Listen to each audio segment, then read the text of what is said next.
रस्त्यावर मृत्यू बनून धावत होती परवाना विना चालवली जाणारी जेसीबी आणि काही क्षणातच एका घरचा आधार कायमचा हिरावला गेला।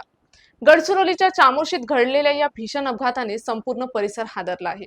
24 वर्षीय निखिल देशमुख यांचा मृत्यू झाला असून चालकाला पोलिसांनी बेड्या ठोकल्या आहेत। पाहूया हा काळजाचा ठोका चुकवणारा घटनाक्रम।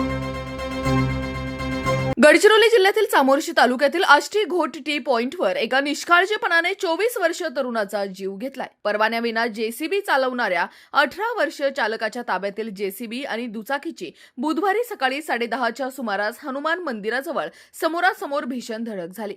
या अपघातात फराडा येथील निखिल विजय देशमुख वय वर्ष 24 यांचा उपचारादरम्यान मृत्यू झाला, तर विनोद देवाजी देशमुख वय वर्ष 50 आणि संतोष बालाजी किनेकर वय वर्ष 45 हे दोघे जखमी झाले असून त्यांच्यावर चामोर्शी ग्रामीण रुग्णालयात उपचार सुरू आहेत। मिळालेल्या माहितीनुसार निखिल देशमुख हे आपल्या नातेवाईकांसह दुचाकी क्रमांक MH33 AB 3054 वरून गोंडपिपरी येथील कौटुंबिक कार्यक्रमासाठी जात होते। त्याचवेळी चामोर्शी शहराकडे वळण घेत असलेल्या जेसीबीची दुचाकीशी जोरदार धडक झाली। अपघातानंतर जखमींना तातडीने ग्रामीण रुग्णालय चामोर्शी येथे दाखल करण्यात आले, मात्र निखिल देशमुख यांची प्रकृती गंभीर असल्याने त्यांना जिल्हा सामान्य रुग्णालय गडचिरोली येथे रेफर करण्यात आले, जिथे उपचारादरम्यान त्यांचा मृत्यू झाला। प्राथमिक तपासात जेसीबी चालक सुनील मुस्तफा हंसारी वय वर्ष 18 राहणार मुशहरी बिहार याच्याकडे वैध ड्रायव्हिंग लायसन्स नसल्याचं उघड झालं असून पोलिसांनी त्याला अटक केली आहे।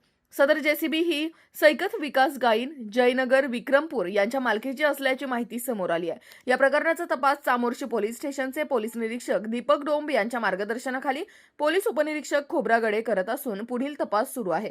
या दुर्दैवी घटनेमुळे फराडा परिसरात शोककळा पसरली असून चामोर्शी पोलीस स्टेशनचे पोलीस निरीक्षक दीपक डोंब यांनी नागरिकांना हेल्मेटचा वापर करण्याचे, वेगाची मर्यादा पाळण्याचे आणि वाहतूक नियमांचे काटेकोर पालन करण्याचे आवाहन केले। एका निष्काळजीपणाने एका तरुणाचा जीव गेला, तर एका कुटुंबावर दुःखाचा डोंगर कोसळला। अशाच अपडेटसाठी पाहत रहा देववाणी।